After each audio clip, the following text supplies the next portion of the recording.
A company called Xlaserlab reached out a couple of weeks ago. They're like, hey, you need to try this. I'm like, try what? They said, we have a laser welder system. I said, I don't know anything about welding. I'm like, well, you use lasers, right? I said, we have laser printers, we have laser engravers, but laser welding? They said, no problem. It's for beginners just like you. If you've never welded before, you now have the power to do that in the comfort of your own workshop or garage. So I said, all right, send it out. We'll take a look at it. But I did the responsible thing. I had my friend Jim take me to his welder shop, and I had them take a look at it first and let me know what they thought about it. Was this something that I could do myself with zero experience welding whatsoever? Let's take a look and find out what happened.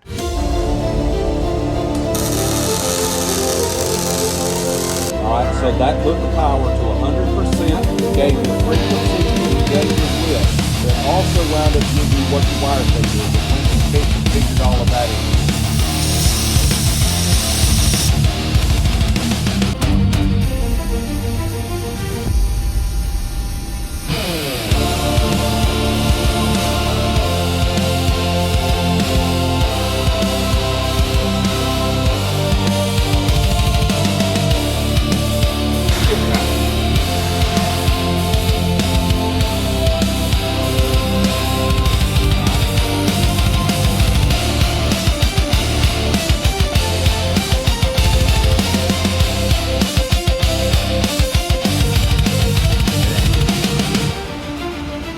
Next, we're going to weld a piece that already has a rounded side. We're going to weld carbon steel and 3mm thick. And now we cut the gas back on, and he's ready to weld.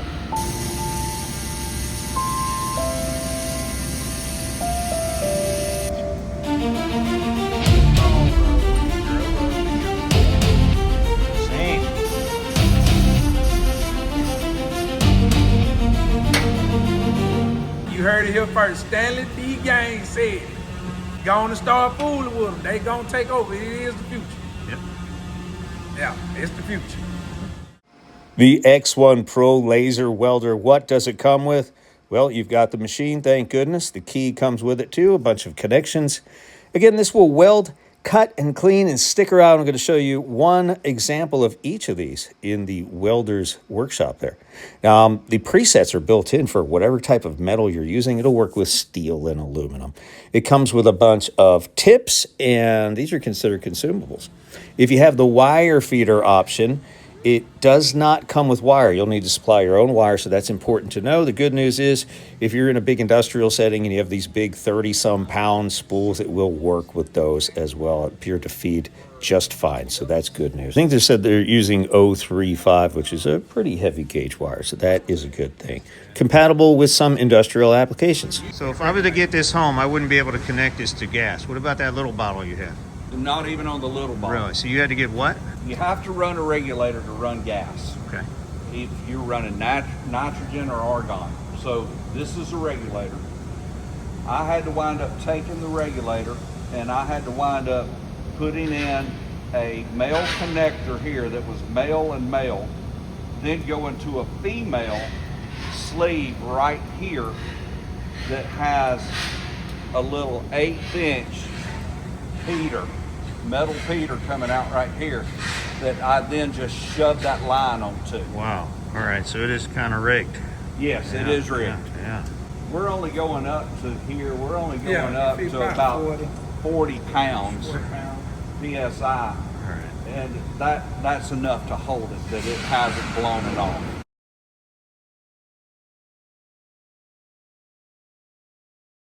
Similar to what our laser engravers and cutters use. So it's the same exact type of connection. You push the little clip in and it connects, and you shove it in there and it's good to go, and it delivers the gas. So you did have to retrofit that. So thanks again, Jim, for having the wherewithal to get that together. And here's what it looks like. It does cost a few bucks to buy one of these cylinders at first, but I understand it's pretty affordable to get them refilled. So there will if you're already a professional welder, you might have to unlearn some of the stuff that you've gotten used to. And Stan's figuring that out. If I'm pushing, it's burning in. As I'm pushing, I'm controlling that.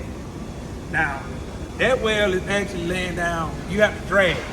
And most welders, you know, you've been taught, you don't drag welds, you lack penetration. That's the biggest curve that a lot of people will have to get used to. Interesting. Other than that, it's pretty much the same. The laser is the same as like striking an arc or whatever. That's what's making the fuck. The laser is the only difference. But it is the future though. I tell anybody that, because all you have to do is change our tips. It's clean. That's it. You have to just change our tip. You want to clean something, change our tip. You want to weld something, change our tip. You want to cut something, you change our tip. And all that plugging in 110, can't beat that. No. You can't beat that nowhere. And then you hit configuration. All right, so that put the power to 100%. It gave you a frequency and it gave you width. It also wound up giving you what your wire feed is. It went and figured all of that in. Okay, so now we're set. We're on continuous. We have gas. It's if the gas is not on, if you don't have gas, okay, it's not lit in green anymore.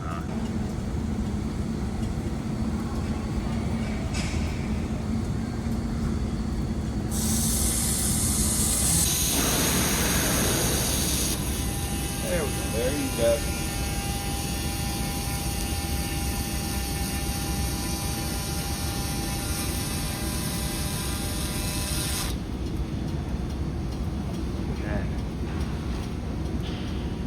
Now you could touch that with your bare hands after you Yeah, do after that? a few minutes after, you know, Few like minutes? most metal, if you put a pads in, like these thin gloves, they shoot.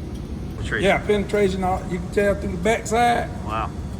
Let the laser show you, like it's penetrating. Whole wire feed, you disconnect that from the gun. That's all there is to it. It's on there with it's on there with Allen. Change the tip out. Ah. I'm gonna say it again. It will be the future.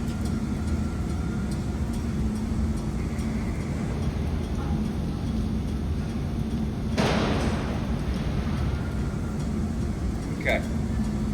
Now your machine setting, you're going to go to your mode, and now we're going to cut. So we're going to go to cutting, and we're going to confirm. It shows us right here the correct way to cut and the wrong way to cut. Has to be at an angle. Right. Okay. So we confirm. You told us as idiots how we're supposed to do this. Now. That's for me. Okay, so what I've got to go and cut on now, because we reconfigured, we recut on the gas is on, it automatically gave it 100% power, a 100% duty cycle, and a higher frequency. Okay, now, if I wanted to go to other options right here, it's going before the laser, what the gas is going to be, and after the laser. You could go and make adjustments here if you needed to. But we're going to stick with what the preset levels are already in here. So, back again, mode selection, I'm on that. I'm confirmed. It went ahead and set it. I got the gas set. And now all he's got to do is get ready to cut the metal.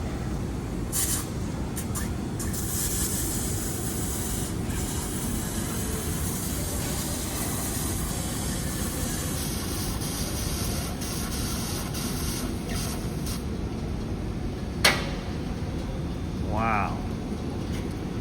Look at that. Did you call that a clean cut? That is, yeah. Wow.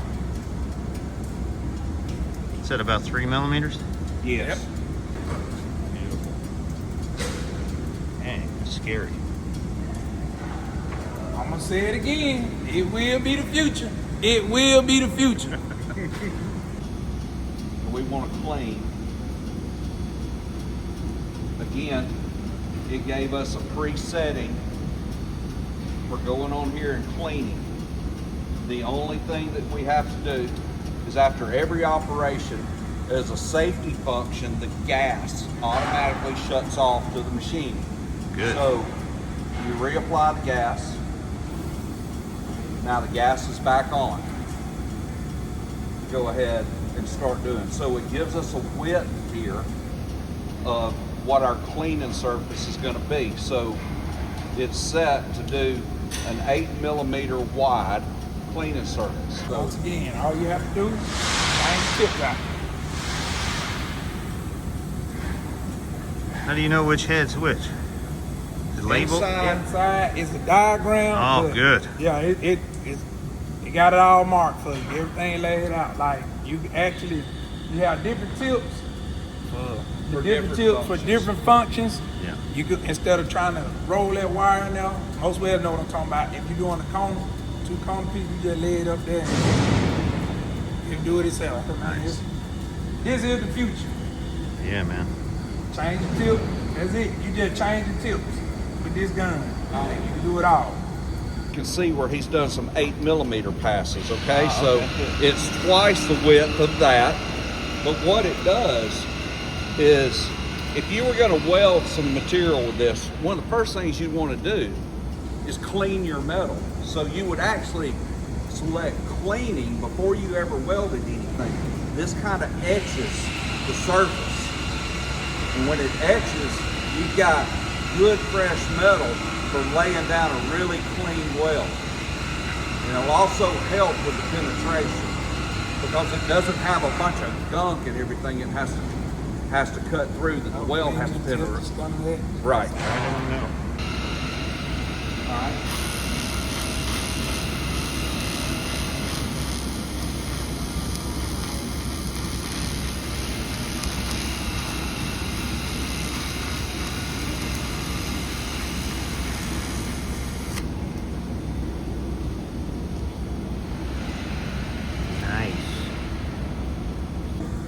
Next, we're going to weld a piece that already has a rounded side to a flat piece. So we wind up changing out a tip that will wind up giving us a wider section for laying down the weld material that we get a better penetration in here. Right here with these little sticks is the best way I can explain to what folks can understand it, instead of just being weld and technical. The puddle or your weld width, which is how wide the weld is, these tips, that control that. That laser controls that. Nice. Tips determine. So if you notice, if you can see through the plastic, this tip is a little bit smaller than this tip. So when that weld feed through, it'll lay down wide. Conventional welders feed the same way. We got to pick what our material is again. We're going to weld carbon steel and 3mm thick. We're going to confirm that configuration. It's set all the settings right here that we wanted. Okay. So now the only thing that we've got to go on here and do now for this to be ready is every time you have to go back and you have to cut your gas back on. And he's ready to weld. For safety, you have to hit this little button. Oh, okay, good. Start it to Good. strike the arc. So if you messing around, or like how I just did right there, bumped it, it's 4 or 5 different safety, automatic safety switches in here. Okay. And then if all else fails, you got your button right here you can kill, got your button right here you can kill. Okay. So, And every time you do that, you reset them. You gotta set it all up again? Reset your e-stop. Yep. Reset that. E-stops are off. But because he just hit that there Yeah. and never hit the trigger, it didn't change any of our Oh, settings okay. right here. Oh, Got good. it. We're locked. We're all good. Yeah, you have to wind up, if you ever hit these stops, you have to cut the key off Okay. and then cut it back on. Okay, good.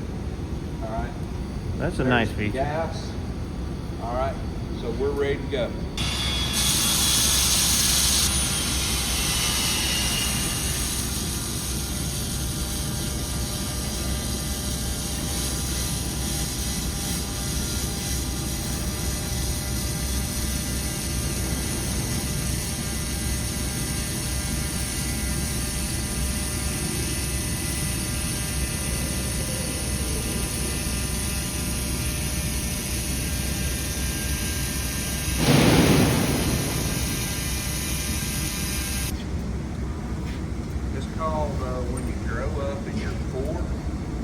Man. The only consumables that it came with were the tips and well, that was it, just the tips. So tips, usually tips, wire, and gas, all of that is a consumable.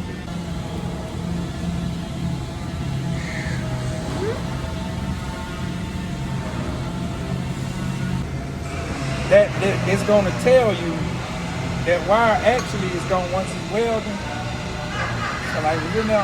Oh, that's smart. Yeah, and it's gonna tell You know you're how not off gonna it miss. is. Yeah. You see how that line is gonna tell you how off it is, Yep. which side you need to weld on, which way you need to adjust that tip, which way your wire feed. That's cool. You can see all that with that laser before you even strike an arc. Is a 33-pound spool of wire, and this is holding it just fine. You have to rig it, keep it in there? Or? No. All right, that's cool. Good to know. Yep. So, I mean, somebody at home is not going to spend their money on a 33-pound roll of wire. I mean, because it's not cheap. Yeah. Okay? Most of the time you can get 1-pound spools, you can get 5-pound spools.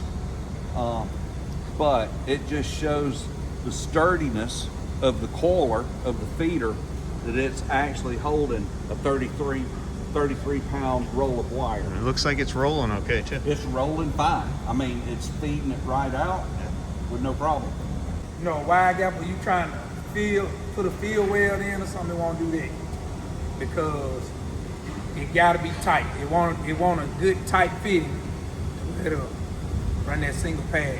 You said it won't stack weld. Nah, you can't stack welds. Okay. Welders know what I'm talking about. Like you trying to build up a weld to a certain thickness or a certain width. Okay. It won't do that. Here you go. Example. That would be what he's talking about in a stack weld. Two rounded, Oh, I see. okay? I see. When you Okay. got two rounded surface, Right. it doesn't work the best, Right. okay? It taking those two and getting good penetration through there to make it sturdy because you've got two radiused surfaces. But your TIG will be able to do this? Yeah. Yes. Yeah. A TIG can do it, and a MIG can do it. Yeah. Anybody that's trying to do something around the house, railing, you know, Kitchen work. pipe work, because it will weld stainless and aluminum. So if you doing, you know, like you got a car, you doing some mufflers on or something like that, it's perfect for it, you know. So, but any heavy duty industry, you know, it ain't gonna do that. But they will. I'm telling you now. You heard it here first. Stanley D. Gaines said, 5 to 10 years, all the old head like me, y'all be, hey, look, gonna start fooling with them. They gonna take over. It is the future. Yep. Yeah, it's the future.